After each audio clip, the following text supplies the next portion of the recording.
Hakikat dunia sebagai tempat sementara seharusnya membuat kaum muslimin menyadari bahwa dunia ini sebagai tempat bercocok tanam dan panennya dalam kehidupan di akhirat nanti. Namun tetap saja begitu banyak manusia yang lupa akan hakikat dunia, sehingga kesenangan dan kenikmatan dunia menjadi ambisi manusia. Dunia seringkali dilambangkan sebagai 3 fitnah dunia, yaitu harta, tahta, dan wanita.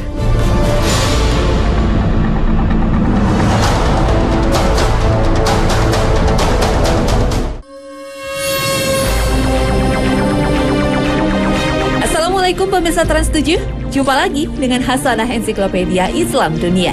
Pagi ini kami akan mengangkat tentang 3 fitnah dunia berupa harta, tahta, dan wanita dalam perspektif Islam. Dalam Islam mengartikan kata fitnah berbeda dengan arti yang dipahami oleh orang Indonesia, yakni menuduhkan satu perbuatan yang tidak dilakukan oleh orang yang dituduh. Kata fitnah di dalam Al-Quran mengandung makna yang beragam sesuai konteks kalimatnya dan sebab turunnya ayat. Ada yang bermakna bala bencana, ujian, cobaan musibah, kemusyrikan, kekafiran, dan lain sebagainya. Fitnah dunia telah sedemikian hebatnya, menyerang dan menguasai pikiran mayoritas umat manusia. Fitnah itu mengkristal menjadi ideologi yang banyak dianut manusia, yaitu materialisme. Rasulullah SAW pada 14 abad lalu telah memprediksikan dalam sebuah hadis sahih riwayat Abu Daud yang disebut dengan hadis wahan. Rasulullah SAW bersabda, "Hampir saja bangsa-bangsa mengepung kalian, sebagaimana orang lapar mengepung tempat makanan." Berkata seorang sahabat, "Apakah karena kita sedikit pada saat itu?" Rasulullah SAW bersabda, "Bahkan kalian pada saat itu banyak, tetapi kalian seperti buih lautan. Allah Subhanahu wa Ta'ala akan mencabut dari hati musuh kalian rasa takut pada kalian. Dan Allah memasukkan ke dalam hati kalian wahan." Berkata seorang sahabat, "Apakah wahan itu, wahai Rasulullah SAW?" Rasulullah SAW bersabda, "Cinta dunia dan takut mati." Dunia dengan segala isinya adalah fitnah yang banyak menipu manusia. Dan Rasulullah SAW telah memberikan peringatan kepada umatnya dalam berbagai kesempatan. Beliau bersabda dalam hadisnya dari Abu Sa'id Al-Khudri radhiyallahu anhu. Nabi SAW bersabda, "Sesungguhnya dunia itu manis dan lezat, dan sesungguhnya Allah menitipkannya padamu, kemudian melihat bagaimana kamu menggunakannya. Maka hati-hatilah terhadap dunia dan hati-hatilah terhadap wanita. Karena fitnah pertama yang menimpa Bani Israel disebabkan wanita." Astagfirullah. Seperti di awal tadi, secara umum fitnah kehidupan dunia dapat dikategorikan menjadi 3 bentuk, yaitu harta, kekuasaan, dan wanita. Fitnah harta dunia termasuk bentuk fitnah yang sangat dahsyat yang dikhawatirkan. Pada saat di mana dakwah sudah memasuki wilayah negara, maka fitnah harta harus semakin diwaspadai. Karena pintu-pintu perbendaharaan harta sudah sedemikian rupa terbuka lebar. Dan fitnah harta nampaknya sudah mulai menimpa sebagian aktivitas dakwah. Dalam konteks ini, Rasulullah SAW dan para sahabatnya pernah ditegur keras oleh Allah Subhanahu wa Ta'ala karena memilih mendapatkan ghanimah dan tawanan perang. Padahal itu semua dengan pertimbangan dakwah dan bukan atas nama dakwah. Berbuat untuk dakwah dengan berbuat atas nama dakwah bedanya sangat tipis.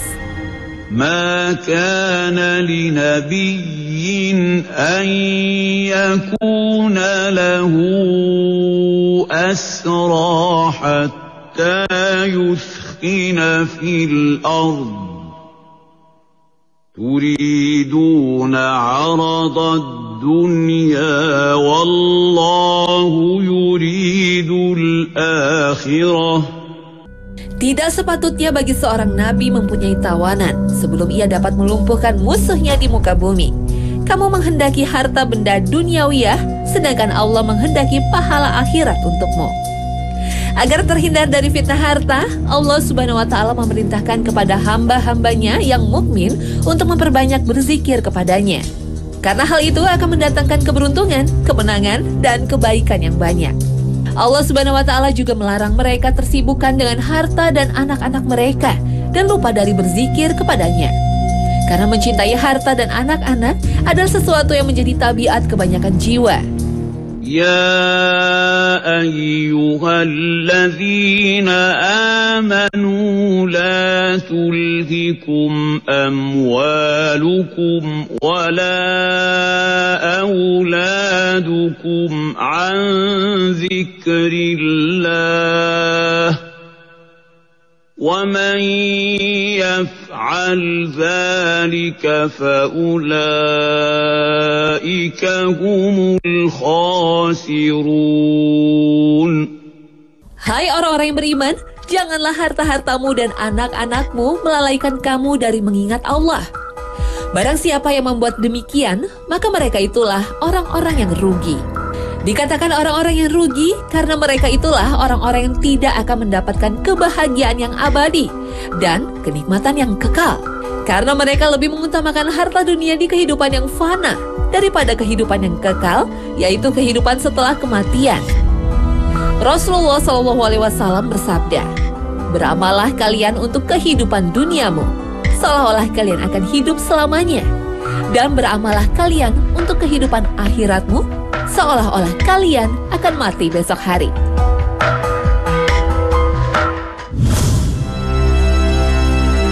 Perbedaan zaman salafus soleh yang paling kentara dengan zaman sekarang, salah satunya dalam ambisi kekuasaan kepemimpinan. Dulu khususnya zaman sahabat, mereka saling menolak untuk menjadi pemimpin. Abu Bakar Shiddiq diriwayatkan sebelum diminta menjadi khalifah menggantikan Rasulullah SAW, ia mengusulkan agar Umar untuk menjadi khalifah. Alasan beliau karena Umar adalah seorang pemberani, luas ilmunya, dan seorang alim dalam memutuskan berbagai perkara. Tetap Umar menolak dengan mengatakan, "Kekuatanku akan berfungsi dengan keutamaan yang ada padamu." Lalu Umar mengangkat tangan Abu Bakar dan membaiatnya, serentak diikuti oleh sahabat-sahabat lain dari Muhajirin dan Ansor. Demikianlah khalifah pertama Abu Bakar terpilih. Dari kejadian ini dapat kita lihat bahwa para sahabat memandang jabatan seperti momok yang menakutkan, karena mereka mengetahui beratnya konsekuensi dan resiko menjadi pemimpin.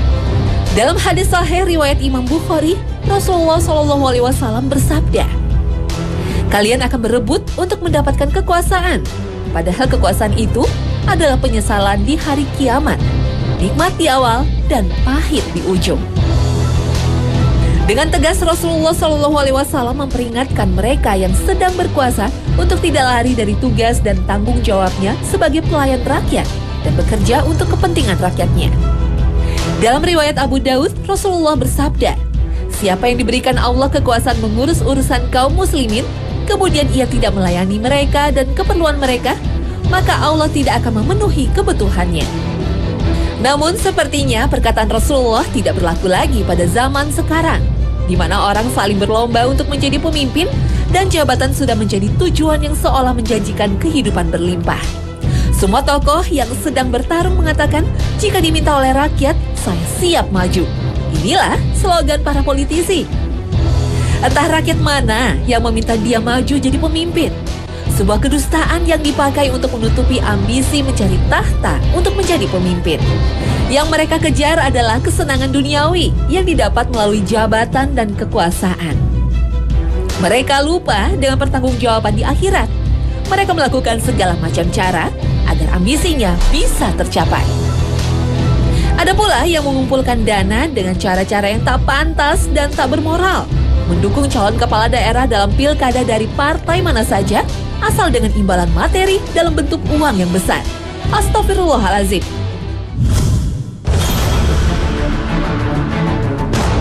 Sudah merupakan kodrat bahwa manusia memiliki nafsu dan akal sebagai karunia Allah untuk menentukan pilihan hidupnya. Karena adanya pilihan tersebut, maka ada surga dan neraka sebagai pilihan hidup manusia. Hal inilah yang akan menentukan mulia dan hinanya manusia di hadapan Allah Subhanahu wa Ta'ala.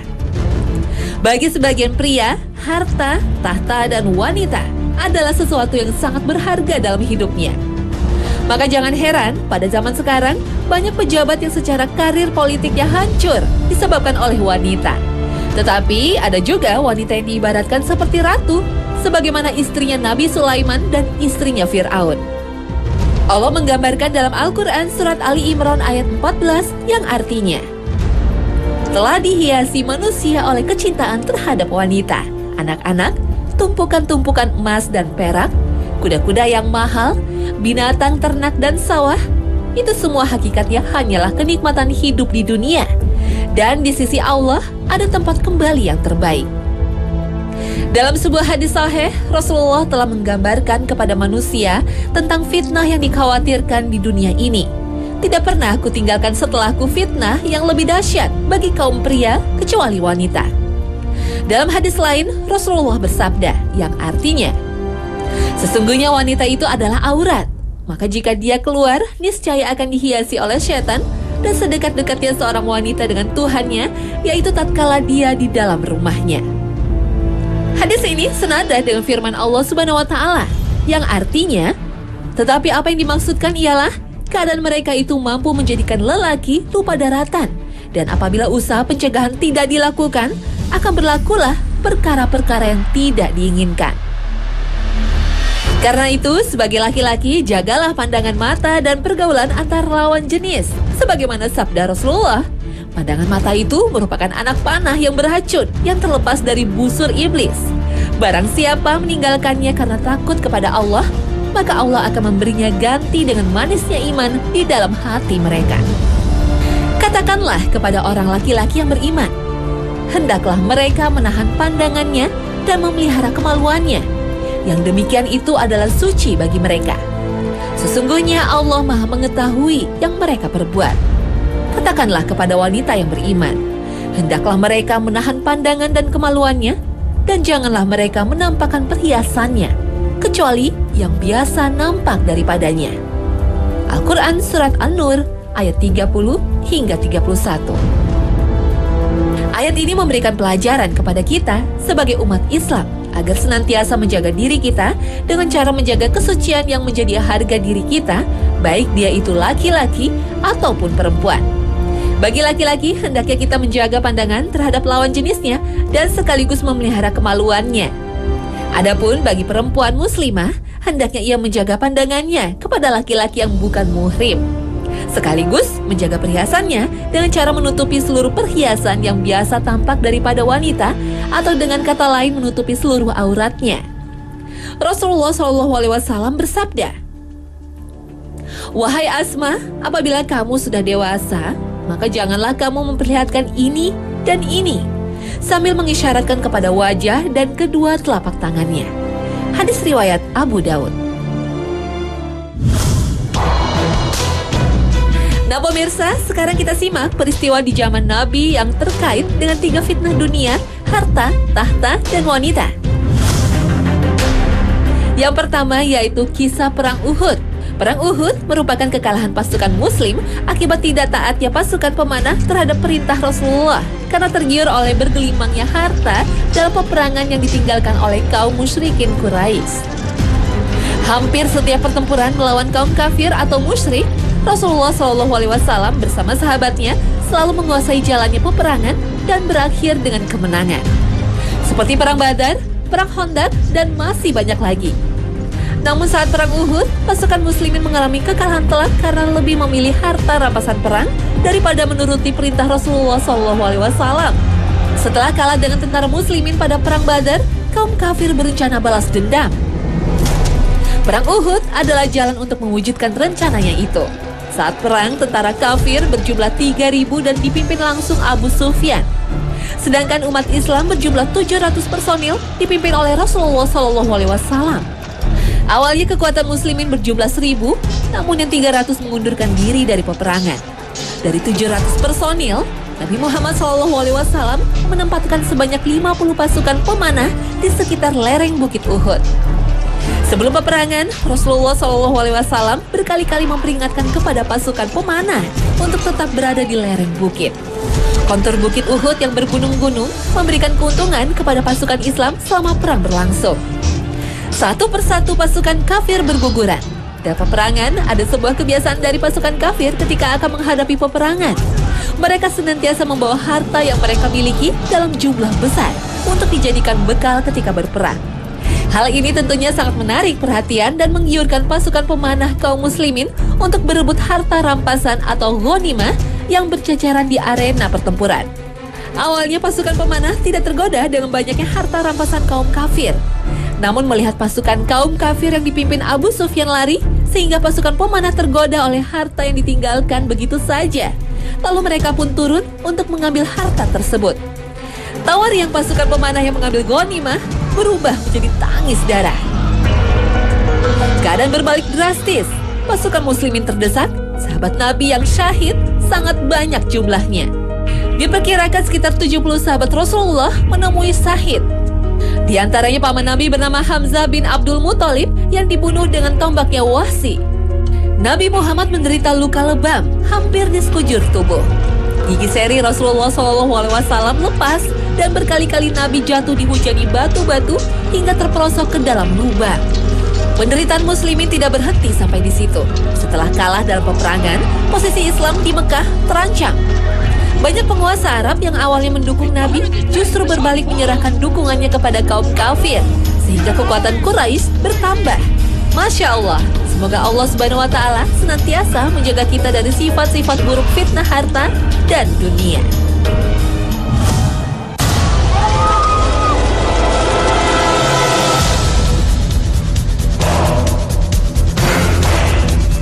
Berawal dari deklarasi pengangkatan anaknya Yazid bin Muawiyah sebagai putra mahkota, menyebabkan munculnya gerakan-gerakan oposisi di kalangan rakyat yang mengakibatkan terjadinya perang saudara beberapa kali dan berkelanjutan. Ketika Yazid bin Muawiyah naik tahta, sejumlah tokoh terkemuka di Madinah tidak mau menyatakan setia kepadanya. Yazid bin Muawiyah kemudian mengirim surat kepada gubernur Madinah, memintanya untuk memaksa penduduk mengambil sumpah setia kepadanya. Dengan cara ini semua orang terpaksa tunduk, kecuali Husain bin Ali ibnu Abu Thalib dan Abdullah bin Zubair ibnu Awam. Bersamaan dengan itu, kaum Syiah pengikut Abdullah bin Saba al-Yahudi melakukan konsolidasi atau penggabungan kekuatan kembali. Dia menebarkan fitnah dan kebencian untuk menghasut Husain bin Ali melakukan perlawanan. Husain bin Ali sendiri juga dibaiat sebagai khalifah di Madinah pada tahun 680 Masehi. Kemudian Yazid bin Muawiyah mengirim pasukan untuk memaksa Husain bin Ali untuk menyatakan setia. Akan tetapi dalam prosesnya, Husain bin Ali tidak mau berbaiat kepada Yazid.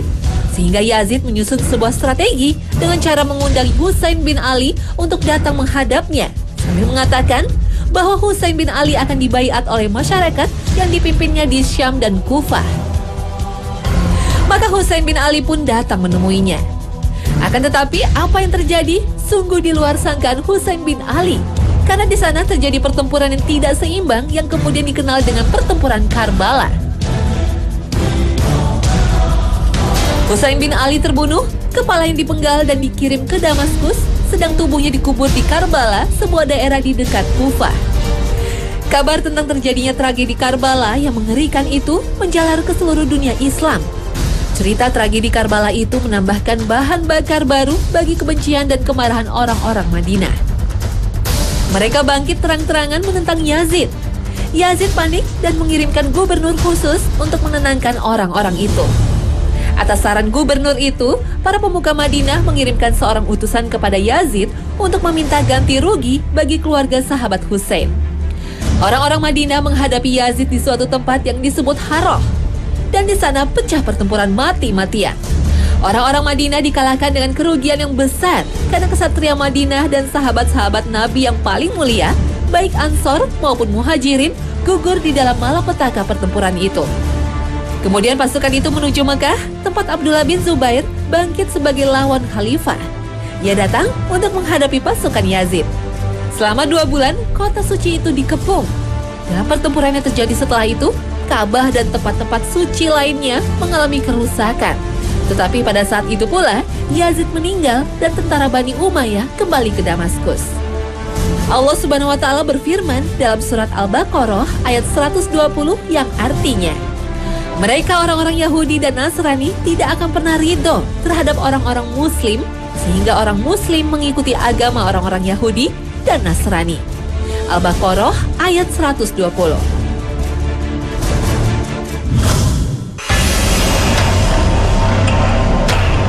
Dan yang terakhir yaitu kisah Nabi Yusuf yang tidak tergoda dengan fitnah wanita. Sebagai pemuda yang tampan dan ramah, Yusuf telah menarik perhatian Zulaiha. Bukan sebagai ibu dan anak, Zulaiha tertarik kepada Yusuf sebagai seorang wanita kepada lelaki dewasa. Pada suatu hari di saat suaminya pergi, Zulaiha mengenakan pakaiannya yang terbaik. Bau parfum tersebar di seluruh tubuhnya. Lalu ia menghampiri Yusuf di kamarnya. Yusuf berdebar kencang saat melihat penampilan Zulaiha yang lain dari biasanya. Berkata Zulaiha kepada Yusuf, "Marilah Yusuf, seluruh jiwa dan ragaku kuserahkan kepadamu." Yusuf hampir tergoda, namun ia segera ingat kepada Allah Subhanahu wa Ta'ala. Ia pun berkata, "Aku berlindung kepada Allah dari perbuatan maksiat ini. Bagaimanakah aku akan melakukan perbuatan ini? Sedang suamimu adalah tuanku yang telah memuliakan dan berbuat baik kepadaku. Tidak patut jika suatu kebaikan dibalas dengan penghinaan." Akan tetapi hati dan pikiran Zulaiha telah dikuasai nafsu dan tergoda bujukan iblis. Ia tak menghiraukan peringatan Yusuf. Sambil memeluk Yusuf erat-erat, Zulaiha berbisik, "Tidak seorang pun melihat kita.